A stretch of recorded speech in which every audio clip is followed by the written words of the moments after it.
তো বলেছিলাম যে আমার ছেলে পুজো করছে কিনা জানাবো। ওই পুজো করলো, কই এদিকে আয় তোকে দেখা দিই। স্কুলের জন্য বের হয়ে গেছে, ওই যে ওই ওই ওদিকে স্কুলের জন্য বের হয়েছে। এই যে স্কুল ড্রেস পরে রেডি, পুজো করে নিয়েছে।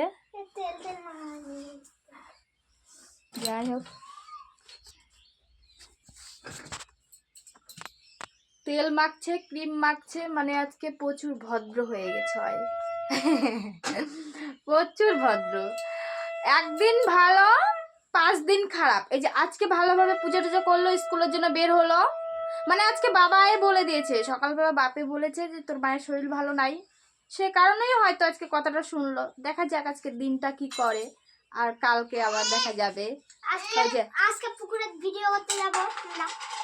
ও আমার একটা দেওর, মানে ছোট্ট, মোটামুটি 10-12 বছর মতো বয়স হবে, ওই আবার ভিডিও করতে পছন্দ করে, ওদেরও চ্যানেল আছে। তো আমার সঙ্গে কালকে ভিডিও করেছে। ওই যে আমার আরেকটা হরিভক্ত করছে, মন্দিরে আসে। যাই হোক, আমরা ঘরের মধ্যে পুজো করি, ভক্তি হই, মানে কৃষ্ণকালী মায়ের মন্দিরে গিয়েছিলাম। তো কৃষ্ণকালী মায়ের প্রসাদ নেওয়ার জন্য সেই মানে ভক্তি পুজো তো করতে হবে, তবেই তো প্রসাদ পাবো। তাছাড়া আমাদের মন্দির আছে, লক্ষ্মী মন্দির আছে, আমার শাশুড়ি এখনও করে, মনসা মন্দির, মঙ্গলচণ্ডী এ সমস্ত আছে, কিন্তু আমরা ঘরের মধ্যে ভক্তি প্রণাম হই। যাই হোক, টাটা।